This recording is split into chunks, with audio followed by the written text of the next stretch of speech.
ഒരു സ്ഥലത്ത് സ്വേച്ഛാധിപത്യം നിലനിൽക്കുന്നുണ്ടെങ്കിൽ അവിടെ ജനങ്ങൾ സ്വതന്ത്രരല്ല, സംതൃപ്തരല്ല എങ്കിൽ, അവരുടെ അടിസ്ഥാന ആവശ്യങ്ങൾ കണ്ടെത്താൻ കഴിഞ്ഞിട്ടില്ല എങ്കിൽ അവർ ദാരിദ്ര്യരേഖയ്ക്ക് താഴെയാണ്. അത് മുഴുവൻ ലോകത്തിനും അപകടകരമായ സ്ഥലവുമാണ്. അറബ് വസന്തത്തിനു ശേഷം ജനാധിപത്യ രീതിയിൽ വിജയിക്കപ്പെട്ട ആദ്യ പ്രസിഡന്റ് എന്ന നിലയിൽ മുഹമ്മദ് മുർസി ഈസ അൽ അയ്യാത്തിന്റെ ചരിത്രപ്രധാനമായ വാക്കുകളാണിവ. വർഷങ്ങൾ നീണ്ട സ്വേച്ഛാധിപത്യത്തിന് അന്ത്യം കുറിച്ച ഫ്രീഡം ആൻഡ് ജസ്റ്റിസ് പാർട്ടിയിലെ ആദ്യ പ്രസിഡന്റായിരുന്ന മുർസി കാലിഫോർണിയ സർവകലാശാലയിൽ നിന്ന് ഡോക്ടറേറ്റ് നേടിയതിനു ശേഷം 1985 നാട്ടിലേക്ക് മടങ്ങുകയും ശേഷം ഇഖ്വാനുൽ മുസ്ലിമുമായി അടുക്കുകയും പ്രസ്ഥാനത്തിൽ സജീവമാവുകയുമായിരുന്നു. ഇഖ്വാനുൽ മുസ്ലിമൂന്റെ രാഷ്ട്രീയ പ്രസ്ഥാനമായ ഫ്രീഡം ആൻഡ് ജസ്റ്റിസ് പാർട്ടിയുടെ ഔദ്യോഗിക സ്ഥാനാർത്ഥിയായിരുന്ന ഖൈറാത്ത് ഷാത്തിറിന് തെരഞ്ഞെടുപ്പ് കമ്മീഷൻ അയോഗ്യത കൽപ്പിച്ചതോടെയാണ് മുർസി അപ്രതീക്ഷിതമായി മത്സരത്തിന്റെ ഒന്നാം നിരയിലെത്തുന്നത്.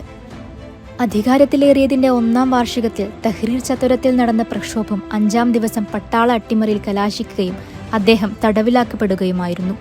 ഇസ്രായേലിന്റെ വംശഹത്യ ശക്തമായി എതിർത്ത മുർസി വെടിനിർത്തലിന്റെ മധ്യസ്ഥ ചർച്ചകളിൽ ശ്രദ്ധേയമായ ഇടപെടലുകൾ നടത്തിയിട്ടുണ്ട്.